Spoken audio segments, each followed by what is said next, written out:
Good morning. It's August 3rd, Monday. Hope you had a good weekend and looking forward to another week of warm weather. And we are 6 days away from our midsummer barbecue in Nose Creek Park. And I am really looking forward to that, and I hope you are too.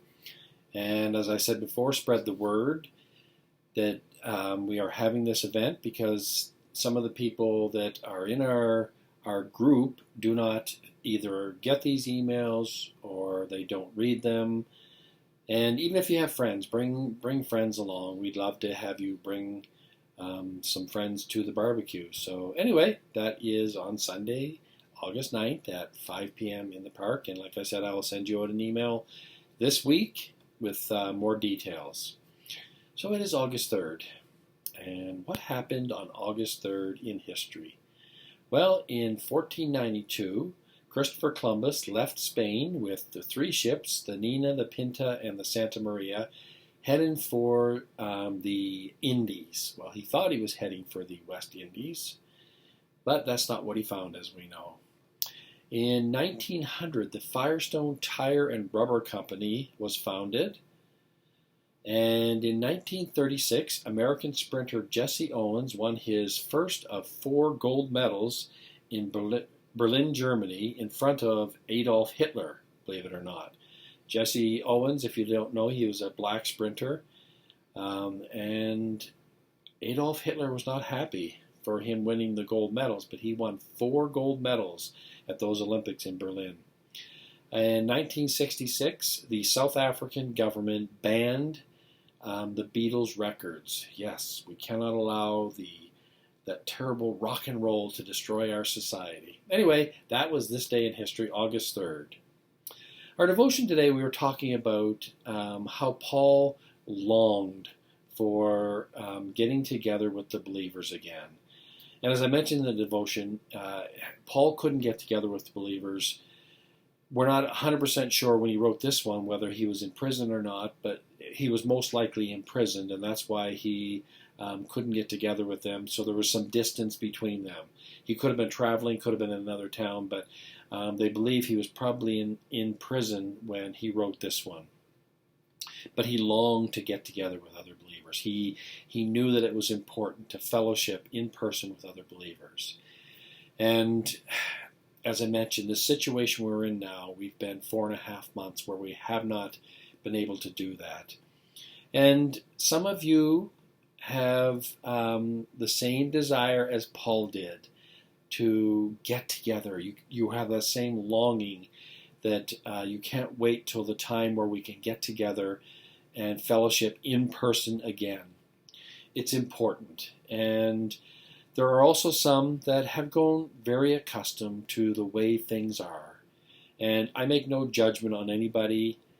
If that is the way you feel, then just pray and ask the Lord to give you the desire again to gather together with other believers.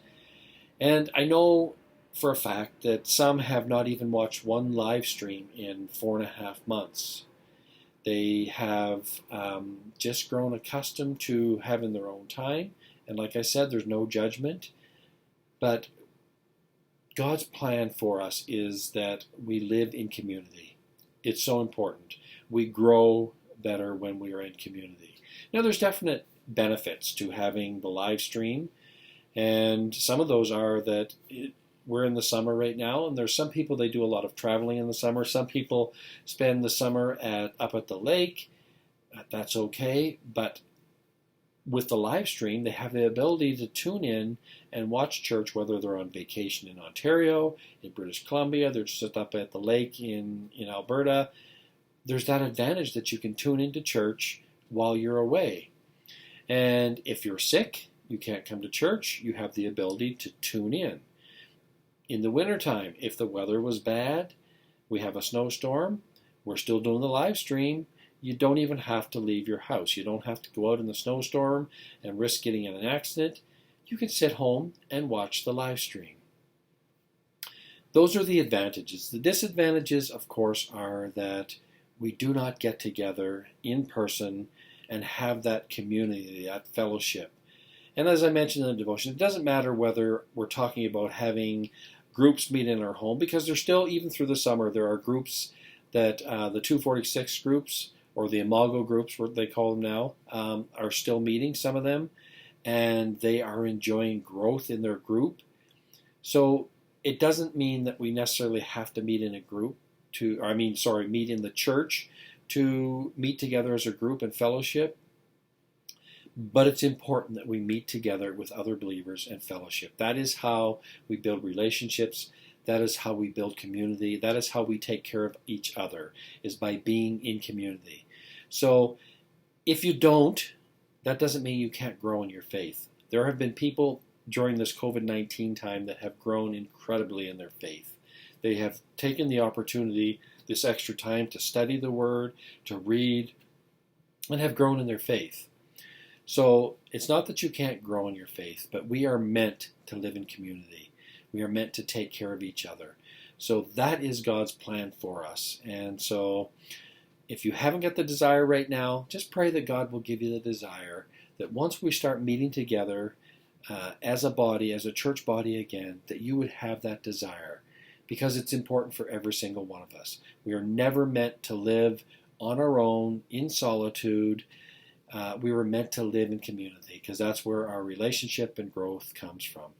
Anyway, once again, those are my thoughts. Thanks for listening.